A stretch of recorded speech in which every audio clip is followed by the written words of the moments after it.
I'm Brian Allen. I am the president of Allen Wireless.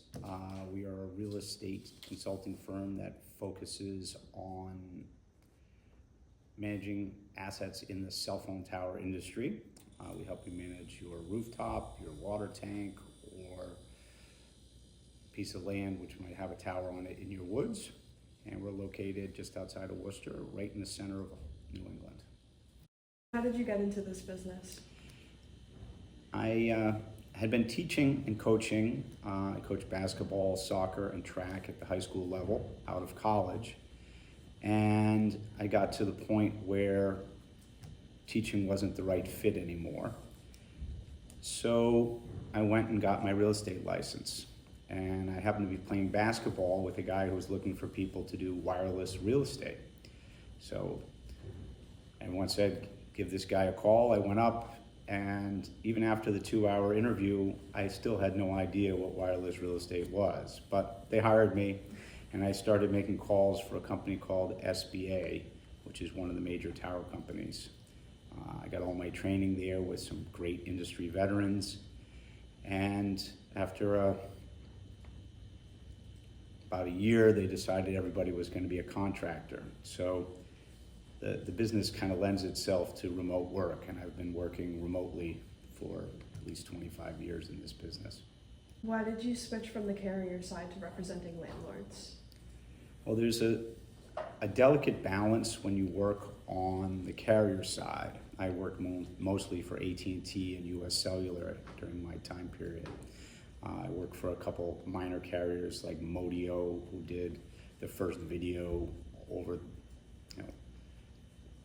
wireless, and another company called Pocket Wireless, where I did all their real estate in the New England region, which was eventually eaten by AT&T.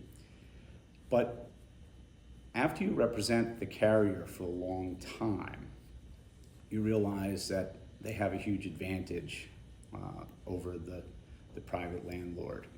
And there were times where I felt that I had such a huge advantage over the people I was negotiating with that I didn't feel quite comfortable.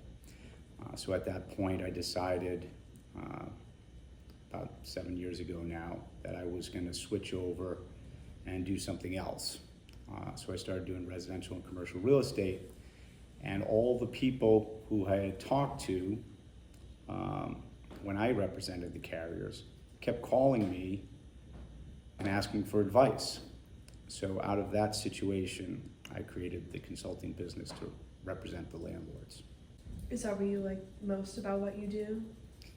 Or is there anything else? I think so. When you work for the carrier, it's all about deadlines. It's all about how many sites can we build by a certain time frame, how many sites can we get through zoning and permitting, and how much money can we save for the client, who's the carrier. When you work for the landlord, it allows you to do it at a different pace.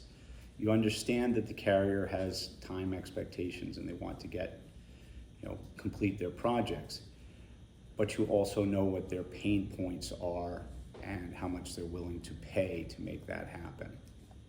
What are the biggest mistakes property owners make in wireless leasing? The biggest issue that the property owners have is they think that they have all the answers. I deal with a lot of property owners who are fantastic commercial real estate operators.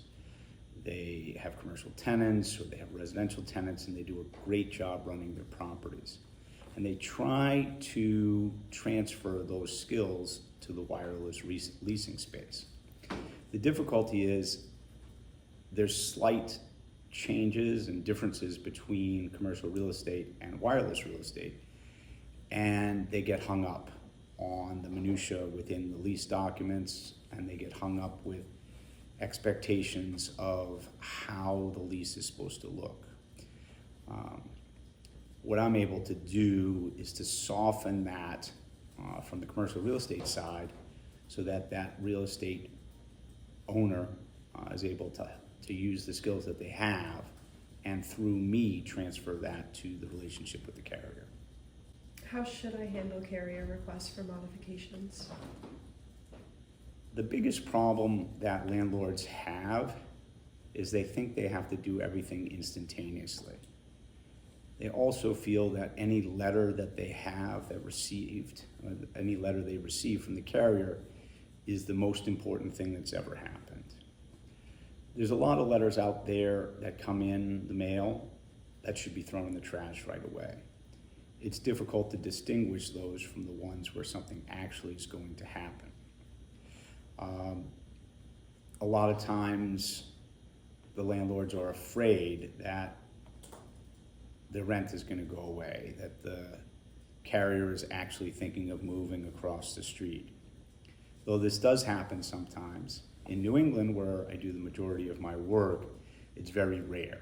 It's very rare because the zoning is so difficult here, and it's very difficult to just build a tower across the street. So not giving enough thought and enough time to the correspondence that comes in the mail is one of the problems. It's very important to have a process in place and to stick to it. One of the biggest things I've done for one of my big clients is to create a process. They didn't used to have any process at all. They used to get the letter, react to it, and move on. Now there's a process. A letter comes in, they identify who from the carrier that they're speaking to, they find out what the entire project entails, and then they go through that and deal with both the construction side and the leasing side simultaneously. So when it comes to actual replacing or adding antennas, everything is buttoned up in a nice situation where both sides are happy. You just mentioned a client. Do you want to expand on who you help and how you can help them?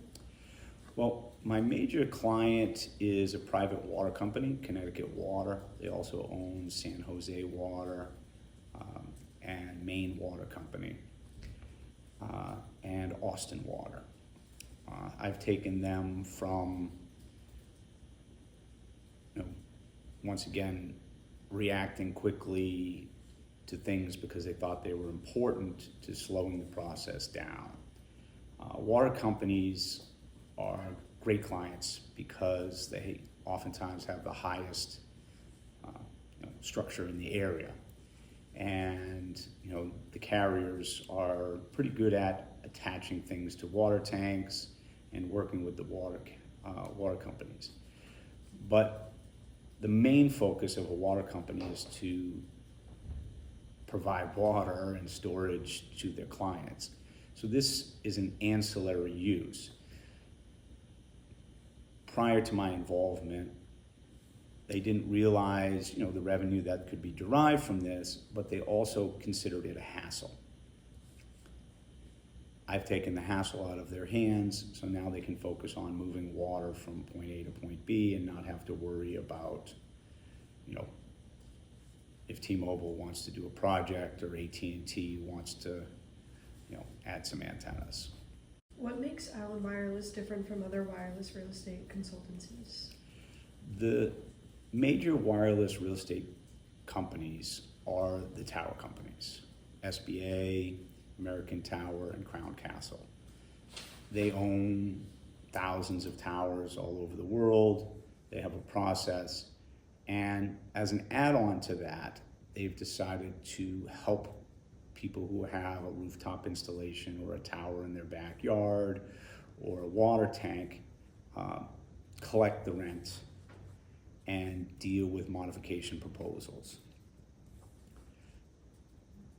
What they do is they sign a long-term contract to collect the rent and take 30% as a typical number of that rent and keep it for themselves for their great skill. They have wonderful relationships with the carriers because they're landlords themselves, so they are able to move quickly. The difficulty is, imagine you're a tower owner and you get, or have antennas on your roof and you get $3,000 a month. The day you sign up with one of these big companies, they start taking 30% of your $3,000. And no matter whether there's an action that goes on or a modification or anything that happens, they still collect that 30%. What differentiates Allen Wireless is we get paid when you get paid more.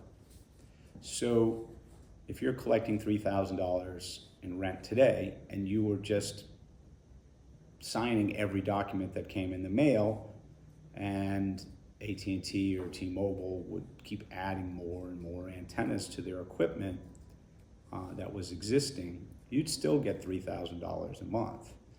So as a commercial real estate entity, you do okay. You're still going to get your $3,000. If you signed up with one of the big companies, you'd get 70% of that money. What Allen Wireless does is we take all the pain and suffering of dealing with AT&T, T-Mobile, Verizon, and we do it for the increase in rent. So you keep your first $3,000 that you've always been getting, and we would take a piece of additional revenue, or we would take a fee for a service that you didn't want to do for yourself. Typically, the carriers touch their equipment and change and upgrade every 2 to 3 years. So instead of paying 30% all the time for someone to answer the mail and do a project every 3 years, you have the ability to hire a consultant like Allen Wireless when you need them. And that's what differentiates us.